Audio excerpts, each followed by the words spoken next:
மறுபடியும் அல்லாவின் திருப்பி அழுத்துங்க. அஸ்ஸலாமு அலைக்கும் வரஹ்மத்துல்லாஹி.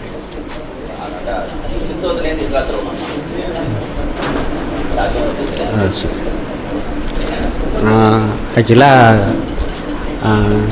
லுத்தரன் சர்ச்சிலேருந்து மாறி இருக்கேன். கிறிஸ்டியனாக வந்து இஸ்லாத்தை ஏற்றிருக்கேன். ஏன்னா அடிப்படையான ஒரு விஷயத்தில் வந்து இஸ்லாத்தில் பிடிச்சிருக்கு, அதனால தான் நான் மாறினேன். ஏன்னு கேட்டால் பைபிளில் வந்துட்டு முதல்ல வந்துட்டு அது எனக்கு ஒரு பிடிக்காத ஒரு விஷயமாக தோணுச்சு. கடவுள் ஒருத்தர் தான், அந்த 10 கட்டளைகளில் வரும் இறைவனை தவிர யாரும் வணங்கவும் கூடாது, பூமியில் அவர் வந்து ஒரு சிலையோ ஒரு எதையோ நீங்கள் வணங்கக்கூடாது அப்படின்ற வீணான எதை பூமியில் உண்டாக்கி அதை நமஸ்கரிக்கவும் வேண்டாம்ன்ற ஒரு கோட்பாடு இருக்குது. அதை தவிர்த்து இவங்க என்ன செய்கிறாங்கன்னா பிதா சுதன் பரிசுத்தாவின்றாங்க. அப்போ யாரை இதை ஃபாலோ பண்ணுறது? பிதா சொல்கிறதா இல்லை இயேசு சொல்கிறதா இல்லை பரிசுத்தா? யார் இதை வழி நடத்துறது? அதாவது மனிதனால் அதை வந்து திசை திருப்பி கடவுளை விட்டு அதை நம்ம வழி நடத்தணும். அதே 10 கட்டளையில் தான் சொல்லுது இறைவன் ஒருவன் தான் அப்படின்ற மாதிரி.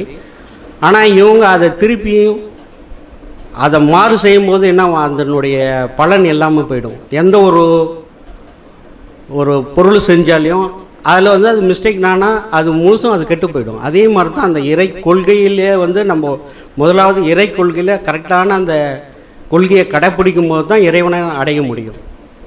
அதை வந்து இஸ்லாத்தில் வந்து இறைவன் ஒருவன் தான் அப்படின்ற மாதிரி அது வழிபடுற முறை. ரெண்டாவது அவங்களுடைய அந்த 5 முறை தொழுறது. அதை இறைவன் மனிதன் கிட்ட எதிர்பார்க்கறது என்ன? குரானில் சொல்லுவாங்க, அதாவது மனிதர்களையும் ஜீன்களையும் வந்து அல்லாவை வணங்குவதற்காகத்தான் படைத்தான். அதை தவிர்த்த மனிதன் கிட்ட வந்து அவர் எதையும் எதிர்பார்க்கல. எல்லாம் உலகமே, இந்த அகில உலகமே அவனுடையது. நீ கொடுத்தா தான் அவன் எடுத்துக்கணுன்ற அவசியமும் கிடையாது. அவன் தேவையும் அற்றவன். அதனால் வந்து அந்த கொள்கையை கடைப்பிடிங்க தயவுசெய்து கிறிஸ்தவ நண்பர்களே. அது உண்மையை உணர்ந்து உண்மையை கடைப்பிடிங்க. சுய லாபத்துக்காக மற்றவங்களுடைய அந்த வாழ்வாதாரத்தையும் கடவுளுக்கிட்ட போய் சேர வேண்டிய அந்த ஆன்மாக்களை திசை திருப்பி ஒரு கெட்ட வழியில் நீங்களே வந்து அது ஒரு வழி வகுத்து அவங்கள கெட்ட வழியில் செலுத்தாதீங்க. ரெண்டாவது, பல்வேறு அதில் குறைபாடுகள் எல்லாம் நிறைய இருக்குது. அதாவது பைபிளில் வந்துட்டு ஆரம்பத்தில் வந்து தமிழ் பைபிள் எப்படி வெளியே வந்ததுன்னா லுத்ரன்றவரை தான் அதை வந்து கொஞ்சம் கொஞ்சமாக ரோமன் கத்தோலிக்கில் பாதிரியாராக இருந்து அதை அந்த பைபிளை வந்து மக்கள்கிட்ட போய் சேரல அப்படின்னு சொல்லி அதில் தன் கைப்படை எழுதி கொஞ்சம் கொஞ்சமாக அதை எடுத்து வந்து சப்ஜெக்ட் எடுத்து வந்து வெளியில் கொடுக்குறாரு. அப்படி அவர் எழுதும்போது அவர் வந்து கடவுள் வந்து எந்த அதிகாரத்தையும் கொடுக்கல, இல்லை கடவுளால் அனுப்பப்பட்ட தூதர்களை வச்சியோ எதை வச்சோ அவர் எழுதலை. அவர் சொந்தமாக எழுதினார். அதில் வந்து நிறைய தவறுகளும் இருக்கலாம். அதனால் அது வந்து ஒவ்வொரு சிலையும் அந்த பைபிள்லேயே சில எல்லா அந்த ரோமன் கத்தோலிக்லேயும் சரி, மற்ற லுத்தரன் சர்ச்சிலையும் சரி, லுத்தரன் தான் அதுக்கப்புறம் ப்ரொட்டெஸ்டன்ட் எல்லாமே பிரிவுகளை மாறும்போது அந்த வார்த்தைகளும் அந்த பொருள்களும் மாறுபடுது. அதனால் என்ன ஆகுதுன்னா ஒரு உண்மையான கடவுளை வழிபட வேண்டிய மக்கள் வந்து திசை திரும்பி போகிறாங்க. அதனால் மாறுபட்ட கருத்துக்களும் அதில் இருக்குது. ஒருத்தர் வந்து மத்தேயு இப்படி சொல்லுவார், யோவான் இவ்வளோ சொல்லுவார், பவுல் தான் வந்து நிறைய அதிகாரத்தங்களில் புதிய ஏற்பாடில் எழுதியிருக்காரு. பவுல் ஒரு நேரத்தில் வந்து கிறிஸ்துவுக்கு எதிராக போராடின ஒரு யூதர், அதாவது கிறிஸ்துவத்தை அழிக்கணுன்ற வரல, கடைசியில் நான் ரட்சிக்கப்பட்டேன், இப்படி செஞ்சேன் அப்படி செஞ்சேன் அப்படின்னு சொல்ல வர்றாரு. இருந்தாலும் அதனுடைய அந்த மாறுபட்ட கருத்துக்களை வந்து அதில் நிறைய பிணைத்திருக்கு. அதே மாதிரி பரிசுத்த ஆவியை தான் நாங்கள் வழி நடத்துவோம் அப்படின்னு சொன்னால் அப்போது இயேசு கிறிஸ்து வந்த நோக்கம் என்ன, பிதாவினுடைய சித்தம்னா என்ன? அதாவது இயேசு கிறிஸ்து ஒவ்வொரு இடத்துலையும் சொல்லுவார், என்னுடைய பிதாவின் சித்தத்தின்படி செய்கிற எவனோ அவனை தான் பரலோகத்தை ராஜ்யத்தை அடைய முடியும்னு சொல்கிறாரு.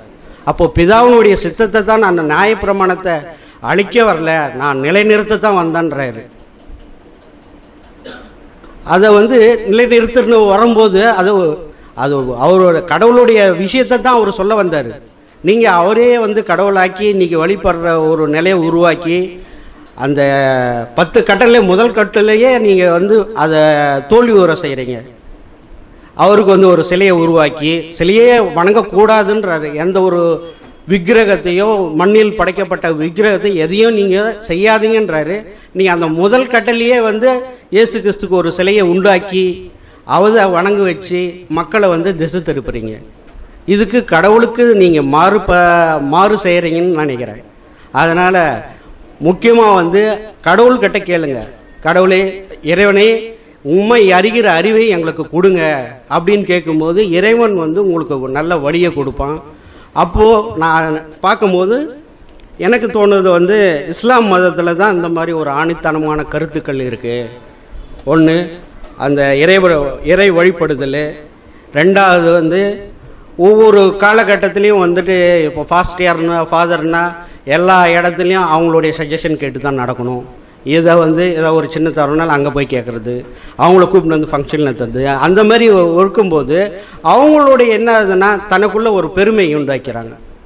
இதே பெருமையை தான் வந்து சைத்தான் வந்து இறைவனுடைய பணிவிடை செய்யும்போது அவனுக்குள்ள அந்த பெருமை ஏற்படுச்சு. நான் இறைவனுக்கு இணையானவன், நான் எப்படி வந்து ஆதாமை வணங்க முடியும் அப்படின்ற ஒரு கேள்வியும் எழுப்பினான். அதே மாதிரி தான் மக்களும் இந்த ஃபாஸ்டருங்களை வந்துட்டு நம்ம மக்கள் வந்து தன்னுடைய பிரச்சனைகளை நாடி போகும்போது அவங்க என்ன நினைச்சுக்கிறாங்க, நம்மளுடைய கடவுளுடைய நம்ம ஒரு ரெப்ரசன்டேட்டிவ், நம்மளுக்கு தான் நம்மளுடைய பவர் அதிகமாக இருக்குது அப்படின்ற மாதிரி ஒரு தோற்றத்தை அவங்க உண்டு பண்ணிக்கிறாங்க. அதனால் இந்த வீண் பெருமைகளால் இதனால தான் வந்து நிறைய பிரச்சனைகள் உருவாகுது. அதேமாரி சாஸ்திர தர்மத்துங்கள்லையும் பார்த்தீங்கன்னா அந்த 10 கட்டளைகளிலையும் பார்த்தா நீங்கள் வந்து எனக்கு வந்து திருமணமாகாமல் எனக்கு ஊழியம் செய்யுங்க, இப்படி இருங்க அப்படி இருங்கன்னு எந்த கட்டுப்பாடும் கடவுளிலிருந்து வந்ததில்லை. நீங்களா உருவாக்கி அதை இப்படி தான் பண்ணுறீங்க. ஆனால் அதுலேயும் அதுதான் கடவுள் கொடுக்கப்பட்ட விஷயங்கள் தான் அது நேர்மையாக நடக்கும். கடவுள் தெரிந்து கொள்ளாத விஷயங்களை நீங்கள் செய்யும்போது அதில் வந்து பிழைகள் தான் ஏற்படும். அப்படி நீங்கள் மறந்தது அந்த மாதிரி ஃபாஸ்டியாக வரும்போது எத்தனையோ பேப்பரில் படிக்கலாங்க, இதை செஞ்சாங்க அதை செஞ்சாங்க. மறைமுகமாக நானும் என்னுடைய ஃப்ரெண்டு மூலிமா ஒரு நிகழ்ச்சியை நான் சொல்ல விரும்புகிறேன். என்னுடைய வெளிநாட்டில் நான் வேலை செய்யும்போது என்னுடைய நண்பர் ஒருத்தர் ரோமன் கத்தோலிக்கில் இருந்தார். அவர் மனைவி கிட்டே வந்து அவர் பாஸ்டரில் போகும்போது ஒரு தவறான ஆபாசமான பேச்செல்லாம் பேசுகிறாரு. நான் ஊருக்கு ரிசைன் பண்ணிட்டு ஊருக்கு போகிறேன் அப்படின்ற மாதிரி ரிசைன் பண்ணிட்டு வந்தார். அந்த மாதிரி ஒரு கேவலமான ஒரு விஷயத்தங்களை எங்கே தூண்டுறீங்கன்னா அதுதான் கடவுளுடைய அந்த கட்டளை கீழ்ப்படியாமல் நீங்களாக உருவாக்கி நீங்களாக செய்கிற ஒரு காரியங்கள் வந்து எவ்வளோ தவறுதலாக முடியுது. இறைவனை வந்து இறைவன் பேரால் நீங்கள் எவ்வளோ தீமை செய்கிறீங்க. அப்போ நீங்களே நரகத்துக்கு நீங்களே வழி வகுத்துக்கிறீங்க. தயவுசெய்து நல்லதை போதிங்க, கெட்டதை போதிக்காதீங்க, உண்மையை உணருங்க, அப்புறம் கடவுள் பக்கம் வாங்க. அதை விட்டுட்டு மக்களை வந்து தேவையில்லாமல் திசை திருப்பி அது நரகத்துக்கு வழிவகுக்க அந்த பாவத்தையும் அல்லாஹ் வந்து நியாயம் விசாரிப்பாங்க. மேலும் வந்து பார்த்திங்கன்னா இதில் இஸ்லாம் மதத்தில் வந்துட்டு இந்த வட்டி தடை செய்யப்பட்டது. வட்டி வாங்கிறது எவ்வளோ மக்களை பாதிக்குது. அதுக்காக இப்போது கவர்மெண்ட்டில் கூட சட்டம் போட்டு இப்படியெல்லாம் செய்யக்கூடாது அப்படி செய்யக்கூடாதுன்னு சொல்கிறாங்க. ஆனால் இது எத்தனையோ வருஷத்துக்கு முன்னாடி 1400 வருஷத்துக்கு முன்னாடியே வந்து இஸ்லாம் மதத்தில் இந்த பிரச்சனைகளுக்கு வந்து ஒரு தீர்வு சொல்லியிருக்கு. இப்படி தான் நீங்கள் வாழணும், வட்டியை தான் வாங்கக்கூடாது. அதே மாதிரி திருமணம் சம்பந்தப்பட்ட விஷயங்களில் கூட வந்து நீங்கள் தான் மகர் கொடுக்கணும். இதனால் எத்தனையோ பிள்ளைகள் வந்து 35 வயசு 40 வயசு கடந்து தன்னுடைய ஏழ்மை நிலையினால திருமணமாகாமல் ரொம்ப கஷ்டப்படுறாங்க. ஆனால் இஸ்லாத்தில் அந்த மாதிரி நீங்கள் வந்து உருவாக்காதீங்கன்னு சொல்லிட்டு ஒரு உண்மையான முஸ்லீம்களுக்கு வந்து நீங்கள் இப்படி தான் வாழணுன்ற ஒரு நெறிமுறையை வகுத்து கொடுத்துருக்காங்க. அடுத்தது வந்து இந்த இரத்த சம்பந்தப்பட்ட உறவுகளில் வந்து நம்ம எப்படி பேணணும். மறுமையின் நாளில் அல்லாஹ் கேள்வி கேட்பான், நீ உன்னுடைய இரத்த சம்பந்தப்பட்ட உறவுகள் வந்து உதவின்னு வரும்போது நீ என்ன செஞ்ச, அதையும் நியாயம் விசாரிப்பான். அந்த தீர்ப்பு நாளில் அவங்களுக்கு நம்ம பதில் சொல்லி ஆகணும். அதனால் இந்த குரானில் ஒவ்வொரு விஷயங்களிலையும் வந்து நம்ம அலசி ஆராய பார்க்கும்போது ஒரு ஒரு கட்டுப்பாடான ஒரு சுதந்திரம்னு சொல்லலாம். சுதந்திரம் வாங்காத முன்னாடி நம்ம நேதாஜி சுபாஷ் சந்திரபோஸ் சொன்னார், என்கிட்ட ஒரு 20 வருஷம் கொடுங்க, இந்த நாட்டை ஒரு கட்டுப்பாடான ஒரு சுதந்திரத்தை நான் வல்லரசு ஆக்கி காட்டுறேன்னாரு. அதே மாதிரி தான் இந்த எப்பவுமே வந்து ஒரு கட்டுப்பாடான ஒரு சுதந்திரம் இருந்தால் தான் ஒரு குடும்பமும் சரி, ஒரு நாடும் சரி, ஒரு நல்ல விதமான வளர்ச்சியும் காணும். அதே மாதிரி தான் ஒரு இஸ்லாம் மதத்தில் கட்டுப்பாடுகள் நிறைந்ததாக இருந்தாலையும் ஒரு சுதந்திரமும் இருக்குது. அதைத்தான் அல்லாவும் விரும்புவோம். அப்போது நம்ம இந்த இடத்துல நம்ம கட்டுப்பாடோடு ஒரு சுகத்தோடு வாழ்ந்தால்தான் நம்ம மறுமையில் சொர்க்கத்தை அடைய முடியும். மேலும் வந்து இறைவன் எல்லா விதமான தேவையும் அற்றவன். நம்ம கிட்டேருந்து எதையும் அவன் எதிர்பார்க்கவும் இல்லை. ஒரே ஒரு விஷயம் என்னன்னா, நம்ம வணங்கணும், அதை முறைப்படி செய்யணும், அவன் இறைவனுடைய கட்டளைகளை நம்ம கீழ்ப்படியணும். அதுதான் நம்ம சொர்க்கத்துக்கு போகிற வழியானுக்கும். மேலும் மற்ற ஒரு உண்மையான நம்ம முஸ்லீமாக வாழும்போது மற்ற மதத்துங்களும் மதத்தை சார்ந்தவர்களும் நம்மளை நோக்கி வருவாங்க. எல்லாம் வல்ல இறைவனோடு இந்த வாய்ப்பு அளித்ததற்காக நன்றி. அஸ்ஸலாமு அலைக்கும் ரஹ்மத்துல்லாஹ்.